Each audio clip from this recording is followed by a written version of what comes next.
Hey everybody, it's me. It's Wednesday the 23rd. I think it's 23rd. Yeah. Oh, it's on my screen.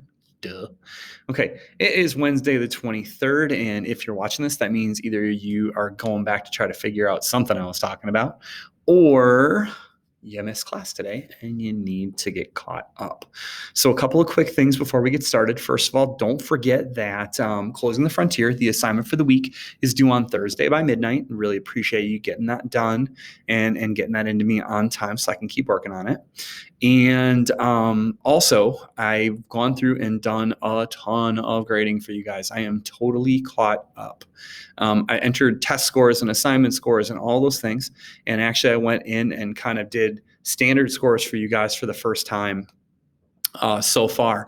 So make sure that you go in and check those out.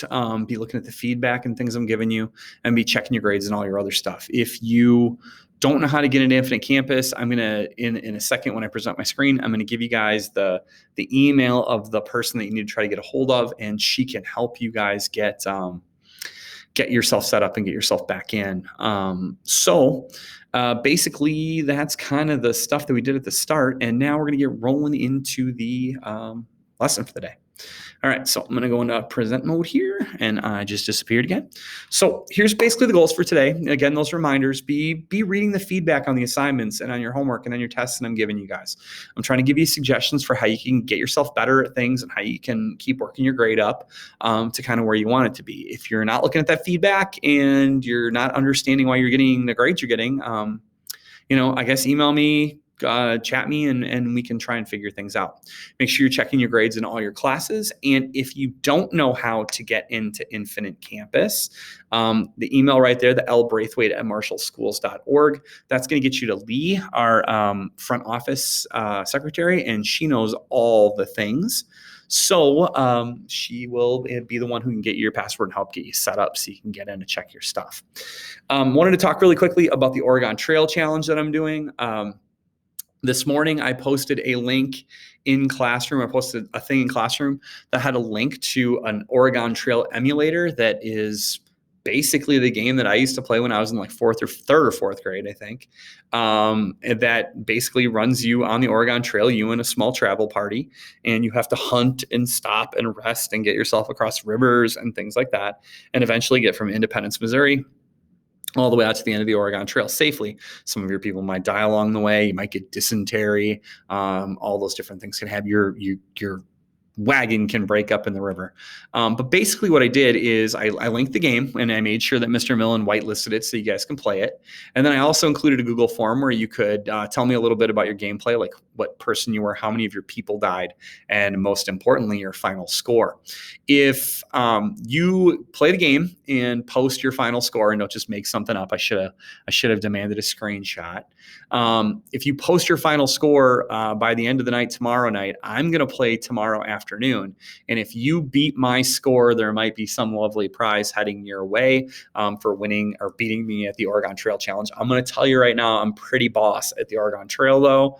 I'm not good at Fortnite. I'm okay at Call of Duty. I'm pretty trash at some things, but I am pretty awesome at two-dimensional, stupid computer games. So the challenge is on. Beat me if you can. You'll probably lose. It's okay. It's all right. I'm going to whoop you. All right. But today, our main thing is we're going to review the idea of manifest destiny and then use whatever time you've got allotted for history to get your Closing the Frontier done, or I guess play Oregon Trail. Get Closing the Frontier done first, though. Now, manifest destiny. Okay, so manifest destiny is a big concept in this chapter. And in order to understand manifest destiny, I think you need to know what the word destiny means. And if you're unfamiliar with that term, what destiny means is it's like something in life that you're supposed to do. It's kind of like something that your life is moving towards if things go the way that they're supposed to. So, maybe it's your destiny to own your own land and start your own business. Maybe it's your destiny to do some great, awesome thing. Okay. People always say their destiny is something good. I've never heard anybody say their destiny was bad. Think about that for a second. Yeah, that's weird. But the term manifest destiny itself becomes popular in 1845. I'm sure the idea existed before 1845, but the word doesn't show up in popular culture until then, when a journalist named John O'Sullivan used it in a newspaper article where he was discussing why the United States should expand beyond the Mississippi River. You see, my friends, before 1845, places like Wisconsin and Illinois were considered the edge of the country. They were west. Now, it wasn't because we didn't own the territory, because in 1803, we did the Louisiana Purchase and bought most of the West. When we won our war with Mexico in the 1840s, we added the territory in the southwestern part of the country, and we had purchased some other land from the British because they owned Canada along the way. So most of what you now know as the United States already belonged to us, except for Hawaii and Alaska. We get those later. Chapter 5. Okay. O'Sullivan believed that it was in the American programming as people that we were supposed to spread out and take that over. And so in this article, he basically introduced this to print, this formal idea that it was our manifest destiny to expand as Americans from the Atlantic Ocean to the Pacific Ocean across North America.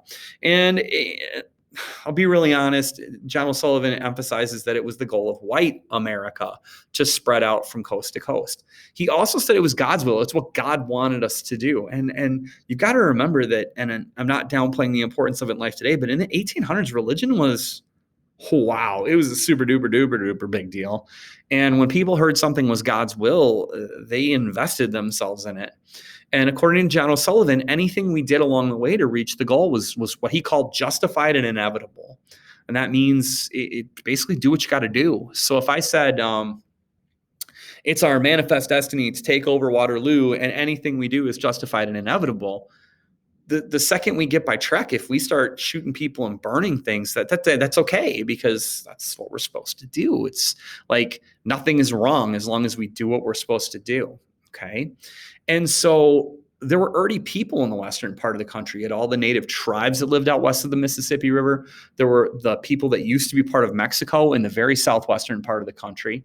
And, there were already some white people out there scattered around as fur trappers and some farmers. And there were some people in California. So it wasn't like there wasn't any Americans out there, but there weren't that many. But anything we did to take over the land, if we eliminated a tribe or if we pushed a Mexican family off the land, that was kind of okay in the idea of manifest destiny. It's all good as long as you meet the goal. Okay. And so in order to reach the goal of manifest destiny, we would need to conquer territory. Now, notice it doesn't say we would need to buy territory or we would need to find territory. Conquer. And conquer is an aggressive word. Conquer means we're going to defeat somebody. We're going to pound somebody into the ground. We're going to eliminate people if we need to in order to get their land. And if you know anything about Native history or even the history of the Latino people in the southwestern part of the country, you know that the relationship was not good, especially during this part in history. Once we conquered the territory and made it safe, we were going to transport people out west.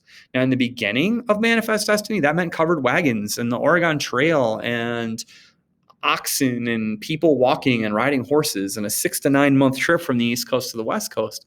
And that was hard. It was really hard.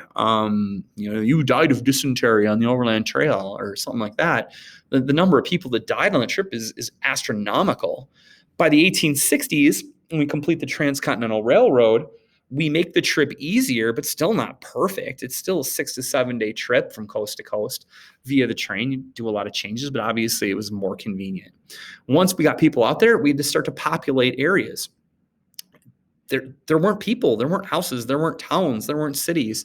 And so when you reached an area, you were responsible for starting that yourself. You might build your first house out of sod and your ceiling and roof might be made of prairie grass. And that meant bugs and snakes and stuff were in your walls. But, and you had to start off from scratch. The only building materials you might have or things you would have brought with you or your wagon when you stripped it down. There was no Home Depot or a Menards or Helen Brand's Ace Hardware. That stuff didn't exist. You survived on your own. And we'll talk a little bit more about that tomorrow, with the idea eventually the end goal being permanent settlements, places that we know now, like San Francisco and Los Angeles and Las Vegas and Albuquerque and, Seattle, you name the places. The end goal was to populate and have these safe communities that were fulfilling our manifest destiny. And one day we could slap American flags all over all of it and trademark it and package it and say America.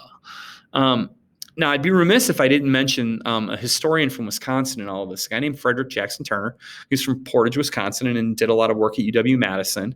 And during this time period, later in the 1800s, Frederick Jackson Turner wrote a series of essays about manifest destiny and the settlement of the plains. And he kind of said that, up until this point in history, we were kind of like this sweet little kid of the world. We were like a teenager. We'd won some big wars, and we were, but we were kind of young and innocent, and we didn't do anything too bad or offensive or something the rest of the world would go ugh at. But during this period of history, during this chapter, we do some things that Turner said just kind of ended our innocence, that made us kind of stained our image as this perfect little beginning of a country, that in wiping out and putting on reservation the native tribes and in pushing Mexican people off their land, we really we ruined our reputation, I guess, would be the way to look at it. And Jackson Turner looked at this as kind of a dark time in American history. I'll let you decide on that as we go. Okay, so it's really the end of the notes for today. I just wanted to remind you, Closing the Frontiers due Thursday by midnight. I'm going to whoop you at the Oregon Trail, but I can't whoop you if you don't try. So you got to get on there, admit your defeat, take your L. Take your L, okay? Because that's what's going to happen. I'm going to deal you all an L because I'm going to win, all right? But you can't win. You can't lose if you don't play. All right. So if you have any questions, I'm available like all day. I literally have nothing on the schedule. And so I would love to help you guys. I'm going to be working on stuff for class. And I don't know, maybe I'll play my Oregon Trail today. We'll see. I'll screenshot my final score and I'll post it when I do. Otherwise, please reach out for help if you need it. Check those grades. Look at that feedback. Get caught up if there's stuff you owe me. I'm here. I'll see you guys later.